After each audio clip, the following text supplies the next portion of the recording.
Welcome everyone, and thank you for joining us for this session today, which is all about the growing need for analyst relations.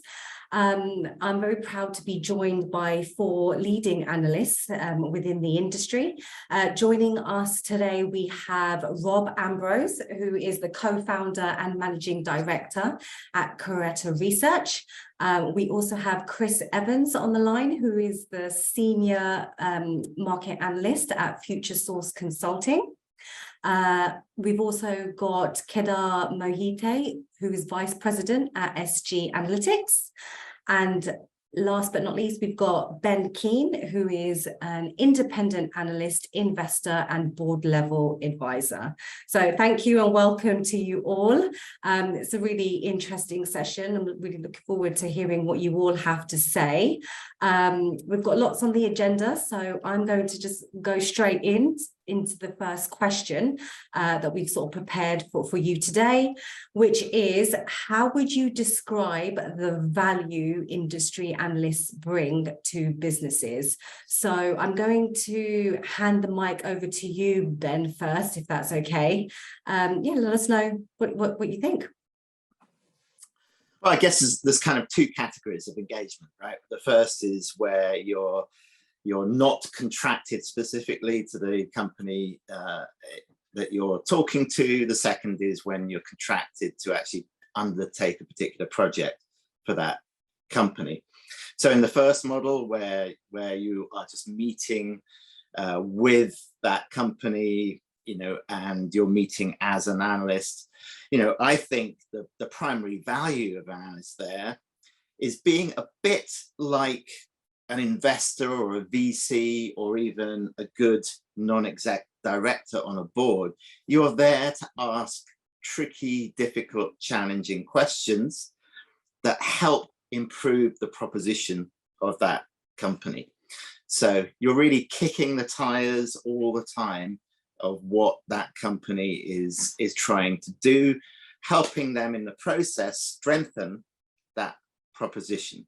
So you can bring a different perspective that helps them step outside what is often a kind of bubble within their own company and their own corporate culture. So I think that is the key kind of value you can bring, as well, of course, of going in deep on specific questions that you can undertake research to help answer.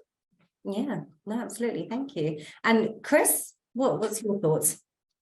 Yeah, I think that's one of the real key values, that we have as analysts is, as Ben mentioned, we're often able to ask those questions that you can't necessarily, due to your position within a company or due to just the relationships you have within the wider industry. So really one of our greatest assets is being these independent third parties. There isn't necessarily an agenda aligned with an organization's existing internal strategy.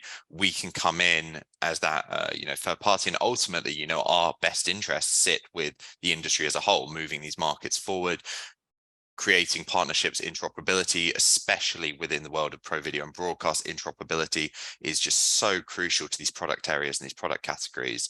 So often, we find that, being that conduit, either just within an organization or between an organization and a bigger movement of the market, that's often a really key role that we can kind of play. Okay, great. And Rob, do you have anything to add to that? Yeah, I think any market is actually much better with good information and good data. It's what makes the market work. So the broadcast and media technology market is an amazing industry, but it's also one that's really complicated. It's a relatively small industry there, but there's lots of buyers and there's lots of vendors across loads of products, and that makes it really complicated. So on the one hand, you've got quite small companies, often who don't have a huge amount of in-house expertise or resource to go out and find data or do analysis about the market. So for us, we really care about this industry. We live and eat and sleep and breathe it. It's what we do. And really our objective and the value I think that we bring as analysts is helping everyone else to be successful and sharing that sort of industry specific knowledge and data and expertise, ultimately to help everyone else in the industry succeed. And it's that, as Chris and Ben said, it's that kind of wider perspective that we have, the oversight, because we're having conversations with so many different technology buyers and suppliers. We kind of build up the picture of what's happening. It's really hard to get if you're just looking at it from one company's perspective. Yeah, no, definitely. That's a really good point. And Kedar? Yeah, so I totally agree with all the three perspectives, and I just want to build on top of that. So if you look at what Rob, Chris, and Ben was talking about, what we absolutely offer is what I call is a single correlated source of truth. So it's like something like, you know, everyone's trying to build a single source of truth, right? But what analysts bring on table is the correlation aspect, and that is really important. I normally give, you know, majority of the examples from my own life, and what I've seen, if you're even having a conversation with one of the largest, say, streaming vendors in the US, and you're talking with someone into their competitive intelligence team or business intelligence team, they might not know everything that's happening across the globe, right? Because they have their duties, they have their day-to-day operations. They get a lot of requests from multiple stakeholders to basically, you know, give them research, give them consulting, give them advisory. So at some point of time, if you're talking with those guys, you know, you share something what's happening in China, and that might literally interest them because they would have never thought about it, that, you know, monetization can be done in a similar fashion. So I think what we all bring on table is that single correlated source of truth, which adds value across the enterprise and not just across few of those silos which we've been talking about. So yeah, no, right, lovely, thank you. Okay, so question number 2, from an analyst perspective, what do you need from companies and how should they best engage with you? I feel like this is a really important one, and I'm going to go to Chris, you first on this one. Yeah, that's great. I think actually the first step is really easy, right? Is just reach out, make contact. We want to get to know you, you know, internally, your stakeholders. We want to get to know your company. Obviously, you know, we're keeping abreast of all the latest developments in the markets and the areas that we specialize in, but having that internal buy-in, understanding what your needs are, keeping us, you know, abreast of new product releases and things like that. So if you're not already, you know, talking to us, whether that's, you know, through the bubble agency or in a kind of a direct capacity, that's really kind of what we want to do. And that way we can either, you know, align you with something we may already be working on. There's often projects that we work on kind of on an ongoing basis that may have a need to represent a technology that you're active with, or we may benefit from a more direct conversation with a stakeholder or a subject matter expert within your organization. But you know, there's no kind of a single case, you know, answer. The relationship can build over time, and we can work with companies in many different ways that I'm sure the other guys are going to talk about in more detail. But I think for that first step is, you know, if you're not already speaking, you know, with analyst agencies, just reach out, you know, and we can kind of find the right path and the right channel that suits your business. Right. And Kedar? yeah, so I absolutely second what Chris mentioned, and just want to add to that. I think one of the key aspects that I've felt which was missing with majority of my conversations, both on the vendor side as well as on the enterprise side, was this periodic briefings. So there are quite a lot of, you know, basically vendors out there, as what Rob mentioned. I think we would be touching close to like 3,000 or 4,000 vendors globally across the media tech space. Now, almost like 5 or 10% of them will provide you a periodic briefing. So maybe a quarterly briefing or a biannual briefing. Majority of them will only reach out to you when they have a big release or when it's very close to NAB and IBC. We do write a lot of syndicated research. We do a lot of consulting. And if we absolutely don't know what's really happening within your enterprise or within your tech stack, at that particular moment, we might not recommend you guys to the right, enterprise who's trying to maybe replace one of their technology stacks. And then at some point of time, we believe that, even our research is not that reliable and valid because we didn't look at the 360-degree or holistic viewpoint of the overall universe of the vendor. So I think one of the key things, what I would love to have is a very, very trusted and a close-knit, conversations with these guys on a regular basis. Yeah. Okay, great. And Ben, let's hear your thoughts. Yeah, look, I think it's all about making time to have those relationships with key decision makers in the companies that we're talking about. And, you know, the more that those execs come into a discussion with an analyst with an open mind, being prepared to have a two-way dialogue. So, you know, I think on too many occasions it's expected to be just a briefing one way. You know, it's got to be a real conversation, a real dialogue. Mm-hmm. And ideally, and I think most analysts are very comfortable with an arrangement whereby there's, you know, that discussion is background, off the record, you know, so that you can really establish, you know, some genuine understanding of what is going on. Yeah, absolutely. Thank you. And Rob.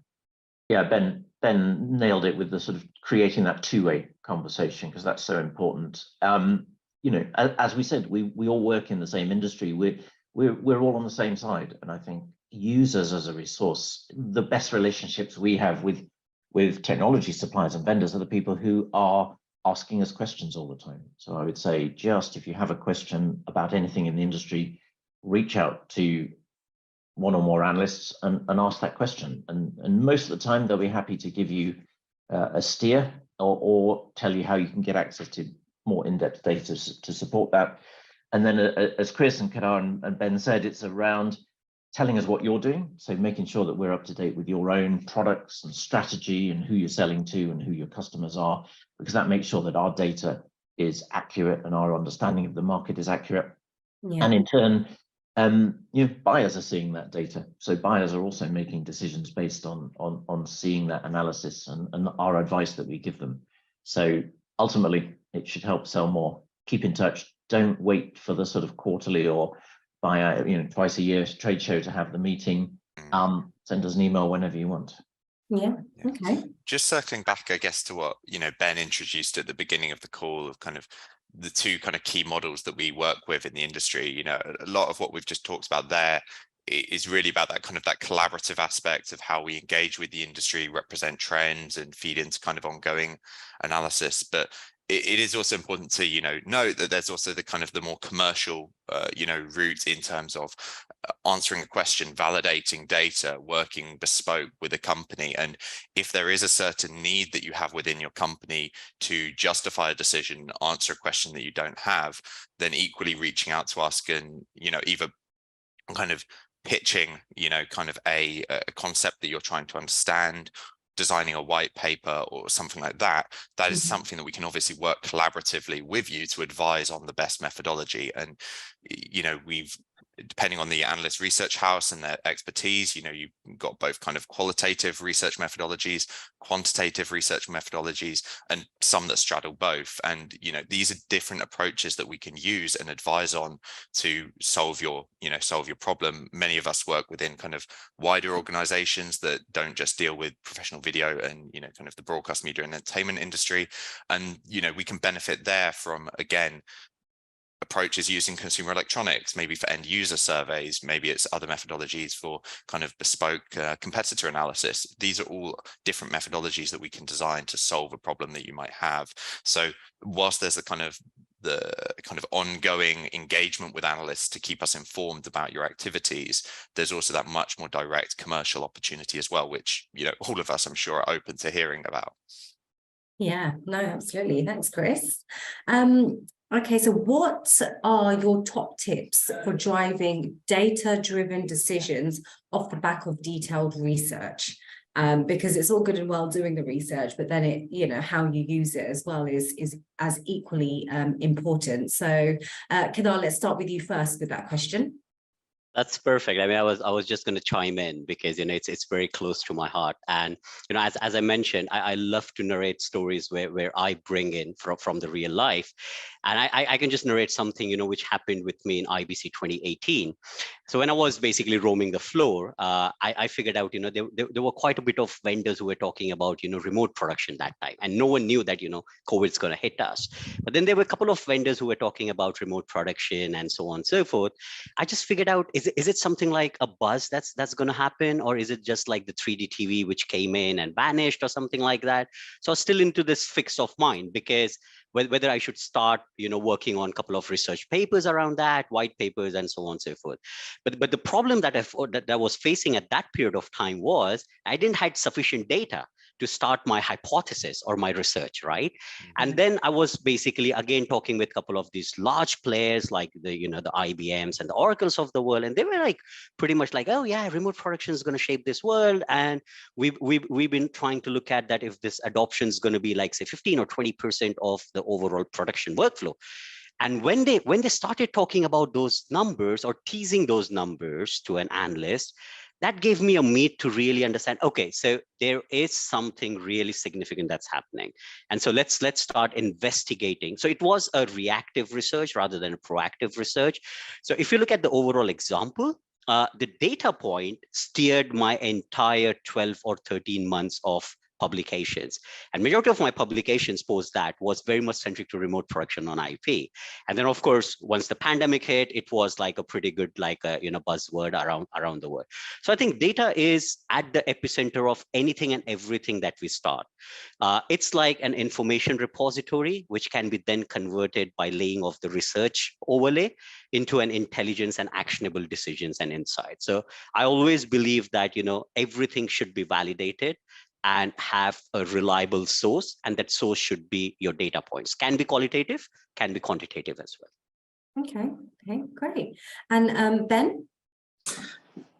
Look, I'd go a step back on this. It's all about asking the right questions to start with. How you frame what it is you want to make decisions about. And what really is so important here is honesty in that. So Yeah. if you are wanting data to justify a decision you've already made, be honest about that. I want a chart that is going to show a steep curve because investors have already told me that's what I need to get the money in place for this proposition. If you genuinely want to decide on a strategic direction and you are totally honest about that, then lay out the right questions to answer and inform that strategic direction. If you want research, say, and this is perfectly valid, research to promote yourself in the market through PR activity, be honest about that and lay out that agenda too. So honesty, clarity of question, that is so important to get the most out of this engagement. Yeah, and especially at the beginning up front, which is only going to better help as you go further down. Yeah, and that's often a thing that's overseen as well and overlooked. So it's a really good point. But thank you. And Chris? Yeah, I think just kind of another aspect really, to focus on there is the fact that data that we produce can be used actually at a range of different levels within an organization, like Ben just kind of illustrated. Yeah. So one thing that actually we also really encourage is, ultimately we want our research to be used throughout an organization as widely as possible and be as useful and, in terms of driving decisions. So actually often building awareness within an organization after they've initially purchased our research. So one point that we often do with that is, after we've delivered, whether it's a report or a data set to a key stakeholder, supporting that with analyst-led debriefs, Q&A sessions, so that your wider range of internal stakeholders can actually dig into it, understand it, ask us questions, even if they may not have been, part of kind of initiating the initial kind of reach out. And, I think some of the most successful companies that use our data have got it really embedded, multiple layers of their organization. They might be using it at global HQ level, in terms of factory planning, provisioning for supply chain component procurement, but then also in hand at a country level by product managers to develop, their strategy, sales managers to benchmark performance. So, at Futuresource, we're very well known for market sizing. And in that respect, we work with syndicated methodologies. So we're working with a range of different organizations within a market, providing their data under, NDA to us so that we can aggregate it together. And again, that comes back to the beginning of the conversation, that point of a role that analysts can play that you can't necessarily do internally of, we can actually directly get data feeds from your competitors, but by being that independent kind of organization as an independent third party, we are simply in that position that you can't be in, where we can get that information and we can dig into why certain products are performing well, why they're not, and kind of feedback, is 3D the future, for example? Why are 3D sales not rolling out nicely after the initial product release? So yeah. Okay, no, great, thank you. And Rob, I think analyst data hasn't always been that easy to use in the past. There's almost a sort of disconnect between the sort of spreadsheets of fantastic data and then how you use them in the business. It's actually really complicated. Some organizations do have specialist in-house analysts who take that data and then distill it internally, but most don't. So we're really focused on how do we make that data usable to those different or people within the organization that Chris mentioned. So we take both the qualitative data about things like what buyers are doing and what they think and their strategies and their pain points and what they think of their vendors. And then we use that with the quantitative data, so market sizing data, and take that into very specific usable data and make that easy to use by having it available through easy to use kind of online tools and not buried in a spreadsheet somewhere. And that kind of solves really practical problems. So for example, if you are a product development person or you're planning your product strategy, should you invest in product A or product B? Where is the market for those products? Don't just look at the top line market valuation, but dig down into that and look at the really addressable part of that market. Who are the competitors that you're competing with? Who are the specific products and players in that bit of the market? And then who's buying it, both within broadcast and media and pro AV, but also in enterprise and corporate environments or sports organizations or telecom operators. So understanding how to use that market, how to drive it into product strategy, into product messaging. So once you've got a product, how do you sell it? By tuning the messaging to those different types of buyers. And then how do you enable your sales team? So we're very much focused on things like account planning and producing sales battle cards and taking that data and turning it into something that a salesperson can use to close deals. So to me, it's about using data in the business, but having tools that make that easy. Yeah, absolutely. And not just restricting it to making marketing decisions, but also other business decisions outside the zone of marketing too. Business, product development, marketing, sales, communications, the whole gamut. Yeah. Yeah, and I think you've hit the nail on the head there. Great. Okay, so what advice would you give for incorporating analyst relations into your wider PR and marketing strategy? So I guess that leads in quite nicely. And Kedar, I'll come to you first with that question. Yeah, I would outrightly say yes, absolutely. But yeah, I mean, just to look at where PR as well as marketing sits as part of any enterprise, objective, is predominantly a pull and push mechanism, right? It has to be a push and pull mechanism rather than that. So if you look at majority of the PR as well as the marketing is predominantly driven from the enterprise goals or enterprise strategies, right? And those enterprise strategies need to be validated. And who's going to validate those, right? At the same point of time, it will be analysts as well as advisors. But then majority of these PR marketing, battle cards or basically, PR press releases will absolutely tell you what an organization's going through or what their, end goal is. But are they basically being aligned with where the market's heading or where the competition's heading or where basically buyers are heading is something that needs to be absolutely validated from a third party unbiased eye. And that's where the analyst should be very ground rooted when it comes to the marketing and PR budgets. I mean, in fact, I had a couple of conversations with some of my friends in very large corporations where the PR and the analyst and the advisory budget comes from the CMO side of business. And we have always had this conversation that why just CMO? It should come from, either or your strategic head who basically devises those strategies. And then slowly and slowly that budget should be drilled down into the CMO, CTO, CXO level. And then everyone should have different interactions with analysts, not just the CMO department. And that's where we've been having these conversations with majority of our customers, predominantly in the services space, because services is very cluttered when it comes to the CMO budget. And I always keep on telling these guys that an analyst relations is not just part from the CMO side. It should come from across the enterprise. And so, yes, I mean, so in short, my answer is absolutely gutted inside an enterprise level. So, yeah.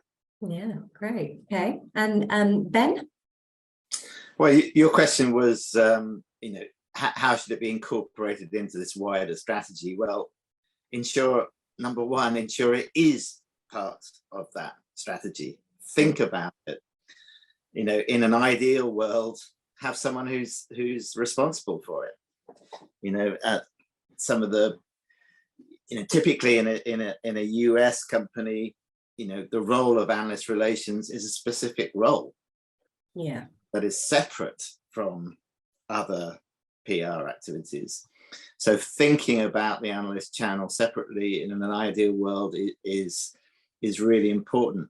But also then how you set up expectations for those relationships. So, when you're dealing with more conventional press and media, you're looking for more short-term kind of metrics back as to how you might measure that engagement, the amount of coverage you get. Analysts typically work on very different timescales, longer timescales. It takes a longer term process to synthesize the information from those conversations. Don't expect some kind of immediate return for the time you invest. It is a longer term investment you're making. As I said before, ask analysts what they think. Don't just tell them what you think. And, as part of that, invite them in, invite them to talk to you, make presentations to you. So there's the briefing model going out, but there's also the model of the analyst going in to present to that client. Yeah. Oh, great. Thank you. Chris? Yes, I think, if you look at the way that, PR and marketing specifically can, incorporate, analysts into the strategy, if you're attending this or rewatching this kind of on demand, the likelihood is, through Bubble, you're already to some extent engaged or at least aware of analysts and what we can do. And I think actually maybe the first step is to look at your current, PR and marketing strategy and review how are you engaging with analysts right now? Is it a relatively kind of passive engagement where, you hear from us maybe around those key trade shows like IBC, NAB, reach out. So there's maybe a project we're already running that, shares a common ground with you. Is there something, that you can run, actively? Are there analyst events where beyond just maybe the journalist orientated piece, you can look specifically as us as a group and audience where there are specific pieces of information which we might benefit from hearing or knowing? And then lastly as well, coming back to that kind of commercial aspect, there's obviously content we can create, such as white papers or internal advisory kind of documents. But then also, in this role as industry experts, we can be a speaker, within a panel you're putting together. We can provide that kind of more objective moderator voice, again, in different roles. So events, marketing, product launches, other things like that, there's another role that we can play. Often we wear, many different hats. So I think, bring it back to the existing PR marketing strategy and think, where are the gaps and where can you reach out and how can we support you further? Yeah, excellent. Thank you. And Rob? I think firstly, if you want a data point for your PR and marketing, then ask us, especially if you're an existing client. But AR people, of course, deal with two kinds of analysts. They deal with industry analysts, which is us on this call now, but those that are publicly listed also deal with financial analysts as well. So often for market releases, they want to have qualified market data points that they can include to say how their market is growing or what their share of the market is looking like. That's where we can help with those publicly listed companies. For everyone else in the part of their PR and marketing, it's about giving credibility to the message. Along with Bubble, we at Kedar have done a lot of work to understand how buyers respond to PR and marketing messages and communications and the different kinds of communications that they want. And we've now done 2 reports with Bubble on that. And they tell us time and time again that they don't want to be sold to, they want to be told what vendors do and how they do it and who they do it for. And that's exactly the sort of data that analysts like Kedar Research have. We can help you communicate your position in the market, and we add that independent authoritative voice to that. So buyers don't really buy stuff that they see as kind of being marketing. They kind of see through it. But if it's based on real industry research and it's giving a real insight into what's happening in the market, then buyers are much more interested in that kind of content.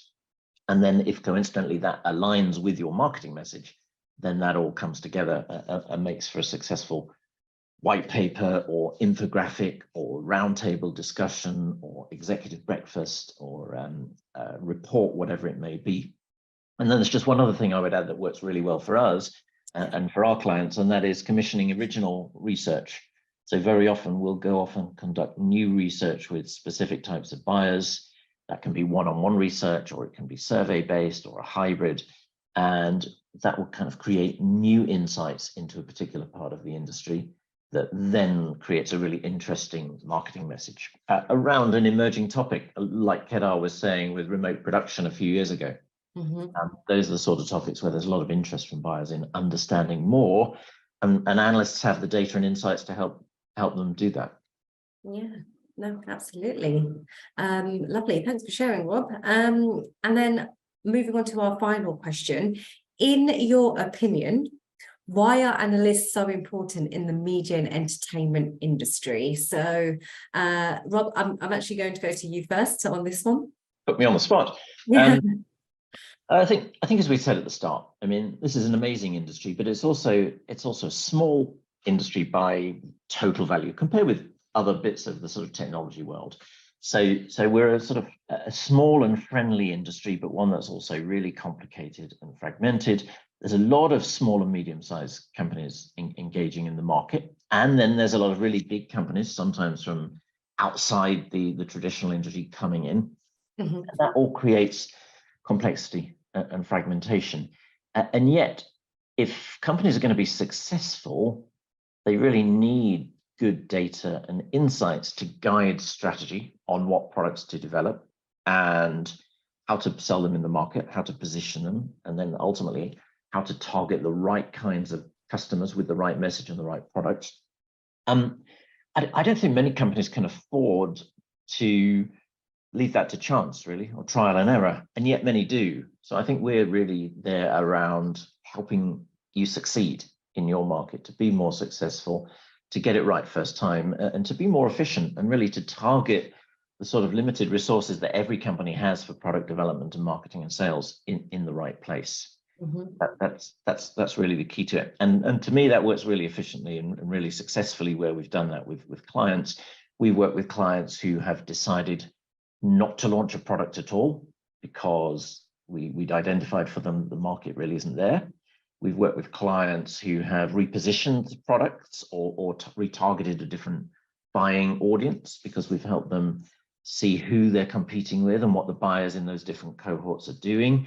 And we've helped buyers gain much more success in terms of being able to go out to the right groups of buyers with exactly the right message, both within the traditional broadcast and media space, but also these other markets outside, like sports and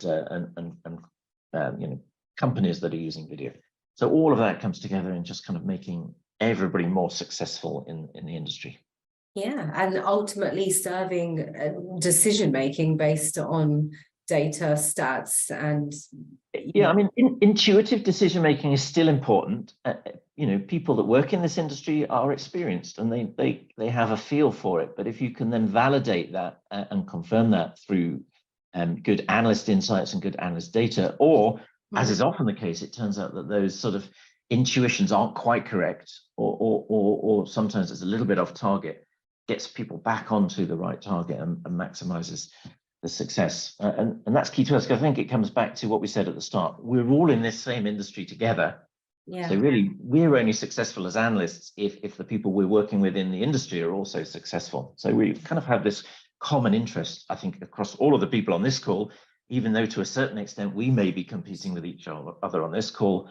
Yeah. But the people that we're working with in the industry, everybody's better off when the industry is more successful. Yeah, nicely said. And Chris, I'm going to navigate over to you.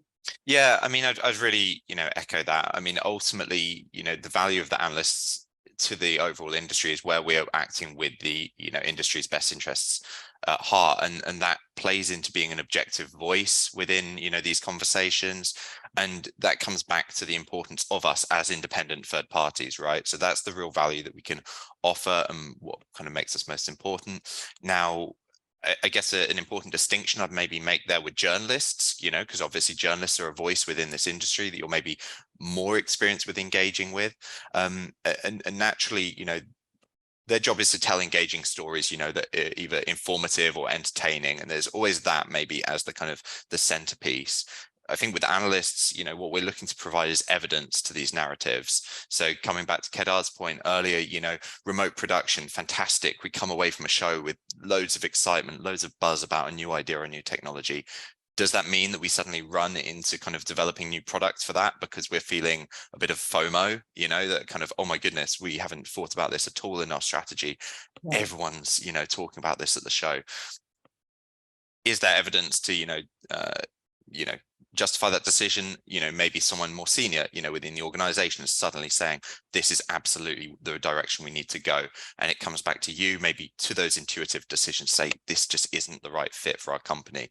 Can we provide, data or qualitative insights to kind of give evidence to ground that decision and help you provide evidence to what you're trying to do within your organization, or external evidence towards your customers as to why this is the product, this is the solution for them. So I think it comes back to that, we can give credibility, trust, authority to what you're trying to do, and we can advise on the best methodology and kind of research plan to deliver that.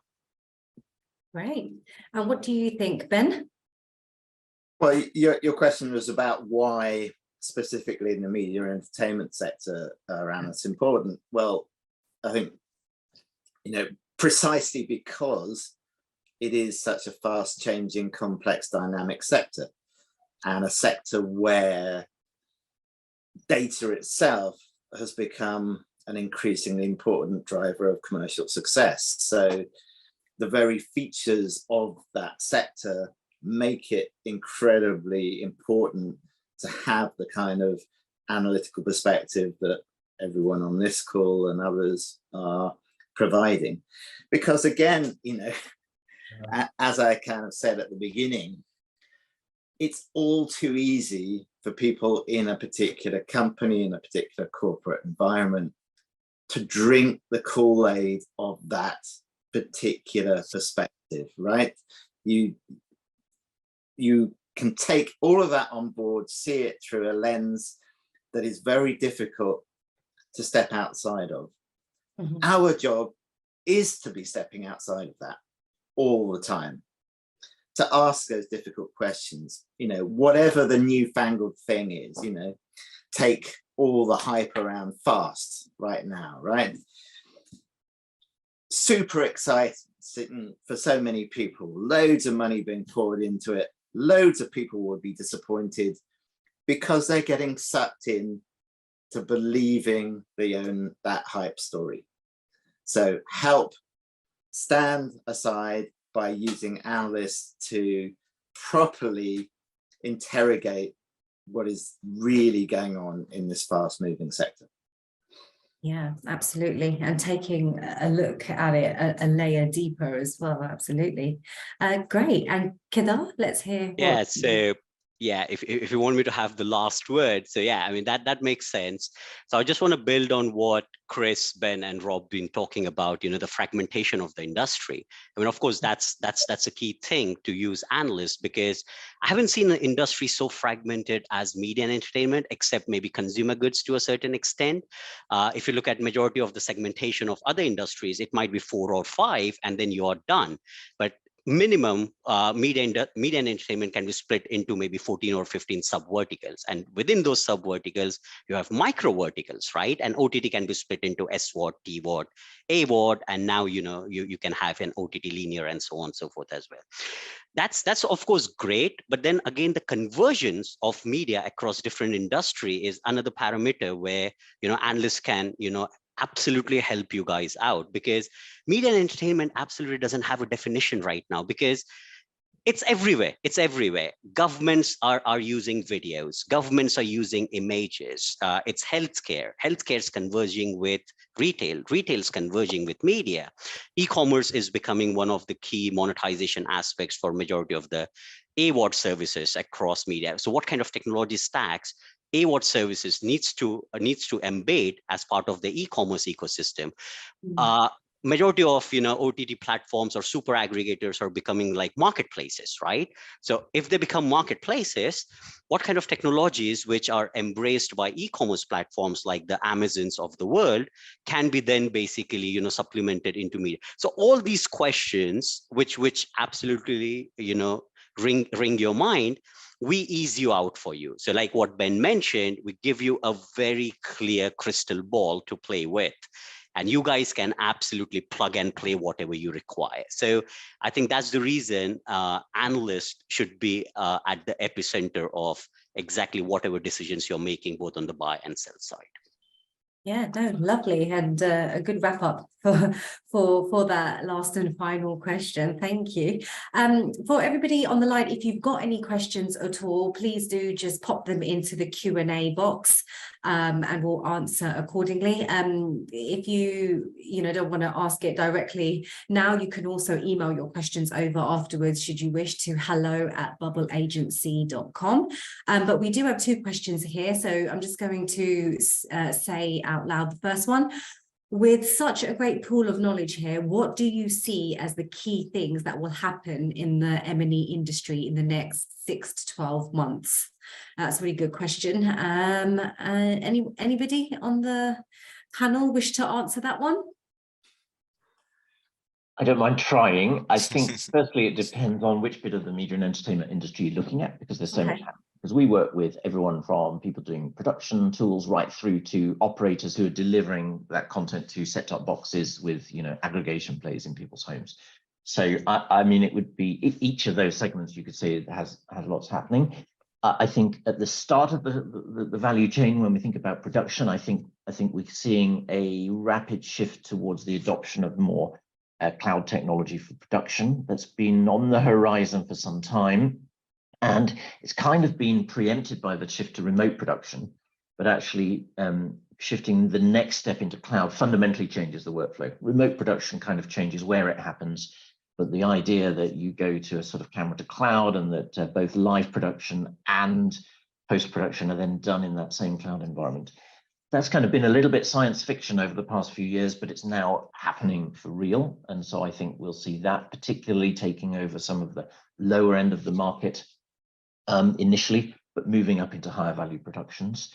I think in the middle of the industry, where you've got the sort of streaming operations, there's going to be a real focus on monetization and making it pay, because no one is making money out of streaming at the moment. So the industry has this almost existential crisis that linear TV viewing, where they make all of the money, is declining, but streaming, where viewing is shifting to, makes no money, in broad, very crude terms.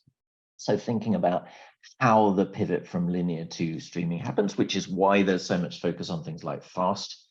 And then let's take a trend from the far end, where you have operators who are coming towards the sort of maturity of their shift to become super aggregation players and to deploy things like Android TV as a mechanism in the home to aggregate those services. Yeah. You will see much more focus on the user experience and things like tools to find and discover and consume all of this content that's now coming down the fire hose into the average home. Okay. And what about the rest of you? Also seeing these same sort of trends? I'll just take another slice on it, really. I think you're going to see more consolidation happening. Right. And I'm afraid you're going to see more consolidation happening through a forced kind of dynamic where companies are going to run into trouble. So, you know, the commercial and economic pressures are going to increase. The cost of capital is such that expansive M&A activity is not going to be so possible, but I think you're going to see forced M&A activity where companies, will have to have those kind of transactions to survive. Okay, great. Kedar? Well, it's not so great, actually. Well, But then, Ben, I think that's the importance of analysts, because in a market that's not so, it's kind of easy when the market's brilliant and everyone's doing well and you don't have to try too hard. It's actually when the market's tight that it's so important to have good data and focus. Yep. And I absolutely resonate with Ben and Rob to a certain extent. And as Rob mentioned, I mean, if you look at the trends, an average broadcaster would be using like 96 technology stacks. Now, every technology stack will have a different trend, right? There's going to be a trend that's happening in cloud playout, like the Amagis and the Encompass of the world. And then there's, of course, fast, which is happening from channel origination to so on and so forth. I think one of the key trend, like what Ben mentioned, we see that coming in as basically, safeguarding profitability. And so we've been doing quite a bit of research on how you can basically safeguard your profitability, because see, at one point of time, your OPEX is increasing. So you need to keep on spending on your content. You absolutely can't stop that. Now, a lot of media companies come to us asking, can we find cheaper content? And now that's an irony of life, that you can't find cheaper content. Cheaper content will give you cheaper engagement. You need premium quality of service and quality of engagement. And so how are you going to safeguard your profitability? Now, you absolutely can have multiple different channels, multiple different ways of distribution, but then you need to again track those distributions and so on and so forth as well. So I think one of the key KPIs that we keep on telling our customers, it's not about your average revenue per user, or it's not about the number of subscribers you get on quarter basis. It's about getting that profitability from almost red or neutral to green. How you're going to do that is something that you need to look at as per your basically strategic roadmap in the past 5 years, as well as moving forward in the next 5 years, and so on and so forth. So yeah, that's pretty much from what we can see in the next 6 to 12 months, to be precise. Oh, I see. Okay. No, thank you for giving your input on that one. Chris, before you answer that question, we've actually got another question, which I thought I'd just direct to you very quickly. Someone has said, Chris, you mentioned 3D TV earlier. What have been some trends that you've seen fail, not take off in the past 5 years, and why? So there's actually a really good, interesting one like that. And it's a really interesting one, actually, again, that we see from having model level data and pieces like this from camera manufacturers. There's often a lot of talk about cinematic. Okay, how do we make things more cinematic for the end user? Does that mean putting it in a theatrical distribution? Well, no, not necessarily these days. And we've seen live production, multi-camera camera system, box studio cameras emerge that have tried to emulate using large sensor technology. And this has actually kind of been on the cards and experimented with again past 5 years or so. But due to the nature of these cameras, and I'll try not to go too much into details and specifics, there are certain reasons why broadcast high-end live production cameras use 2/3 inch B4 mount cameras and lenses, and it's tried and tested and established. That's been the way. So there's been a few failed attempts to launch large sensor in that market, but it's really interesting because despite previous failed attempts, it's actually catching in the past year or so. And we've seen ARRI move in from the kind of obviously high-end cinema space, launching the Amira Live. We've seen Sony, also Fuji launching large sensor lenses with a B4 kind of box style form factor and usability, so they can be used in live production. So, there's not necessarily a case of a failure. We can obviously illustrate cases where a product hasn't been successful using data, but, still vendors can find a way to iterate on that and take those learnings and then actually achieve success. So that maybe feeds into kind of a point right now where there's such a saturation of content out there right now. How do you differentiate? You know, how do you create those really glossy, high production value shots? And in the live industry right now, it's taking a little bit more from the world of cinema and kind of storytelling, creating separation, creating more kind of glossy, high-end visuals that are associated with cinema narrative. So that's one specific example, I guess.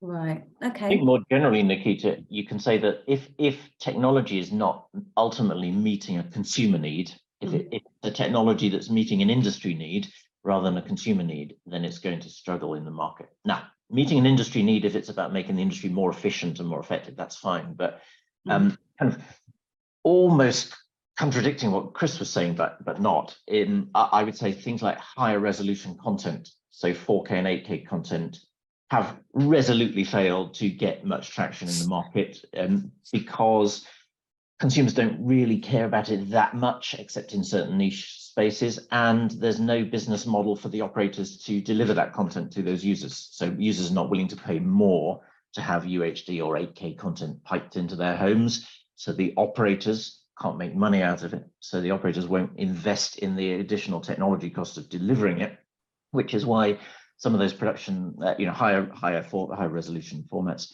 are important in production, but have failed to kind of gain traction in the consumer space.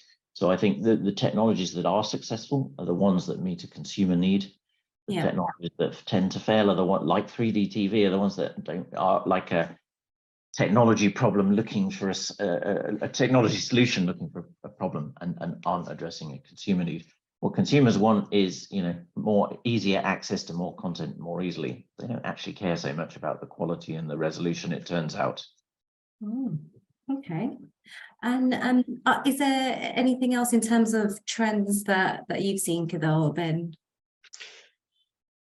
Yeah, so I just want to put something which Rob just mentioned. Absolutely true, and at a certain point, you can check that out with metaverse as well to a certain extent. So if you rewind yourselves like 6 or 12 months back, when everyone was talking about metaverse, the use cases around metaverse, people were trying to build their metaverse engines. They were striking those strategic partnerships with hardware as well as hardware manufacturers as well as device manufacturers.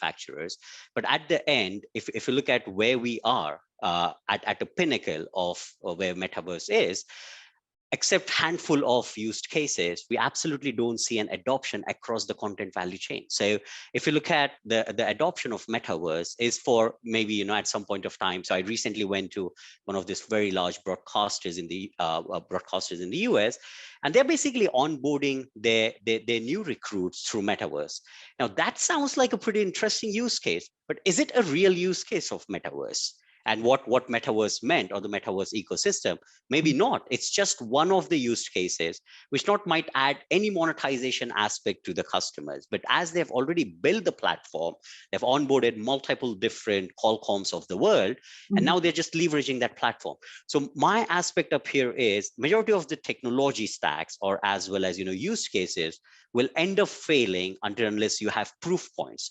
You have impeccable proof points that it's going to succeed, like what Rob mentioned about 4K and 8K. If you look at the total content repository, which any of the broadcaster will be having, which is 4K ready or 8K ready, which will be less in a single digit to be precise. So, and that absolutely tells a story. And it's the same story with terrestrial to UHD migration to a certain extent as well.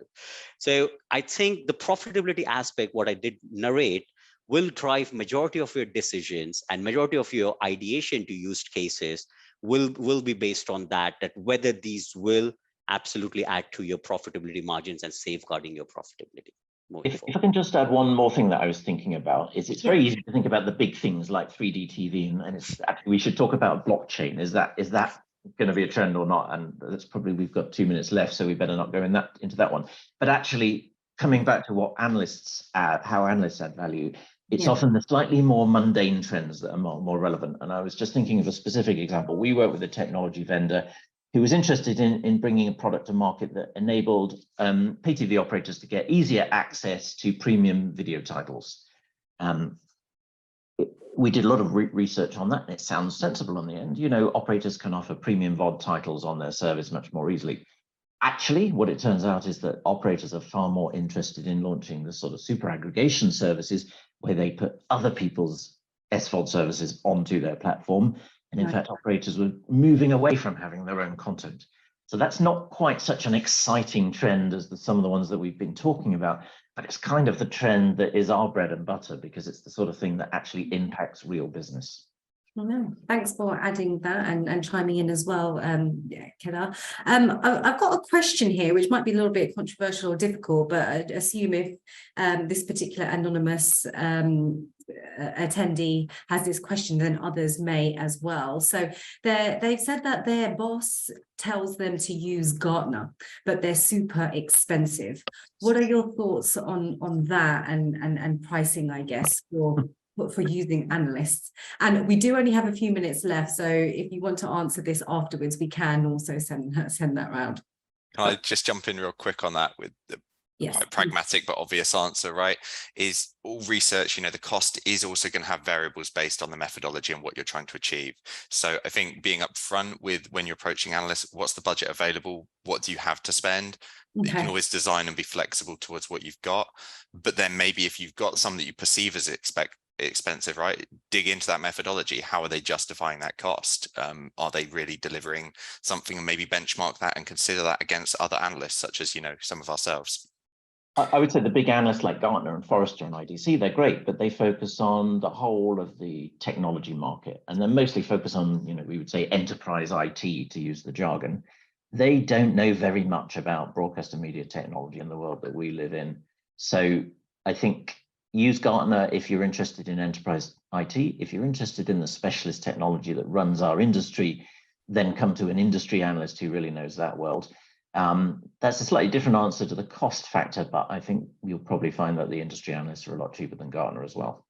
Totally agree with that. I would also just add, it comes back to being honest about why you're using this in the first place, right? So people use Gartner, etc., for a brand name. Right? It's like, I never got fired for using Gartner. You won't get, to Rob's point, the better analysis, but you've got a brand name that people recognize. So be honest about it. If you really want great analyst work, don't necessarily go for a brand name. Excellent. I just want to add to this, just a point here. Yes. Like what Chris mentioned, the methodology is really important. So if say Gartner is stating something like say 30% of the adoption of metaverse in media and entertainment will be across in the next 5 years. Now try to really understand if that data point is going to serve your purpose. Is it the industry? Is it the region you are working on to a certain extent? Because they might focus on North America when majority of your presence would be in Europe or APAC. So do you really want to use the same data points? Do you want to use the same facts and then build your strategy, which might be skewed because the local and the regional market will differ far diversified as compared to what Gartner or any other large basically tech analyst firms are quoting. So I think devising that is really important, as what Rob mentioned and what Chris narrated, the methodology and how it absolutely moves on. And of course, I mean, then you can absolutely secure your budgets if you need so. Yeah. Excellent. No, thank you for sharing those sort of constructive feedback. And listen, it's we're reaching the top of the hour, so I did want to say a very big thank you to all of you, Chris, Kedar, Ben, and Rob, for joining us today. We really do appreciate it, and hearing your insights and your thoughts. Just to wrap up, this session will be available on demand. And thank you very much for joining us, and see you soon.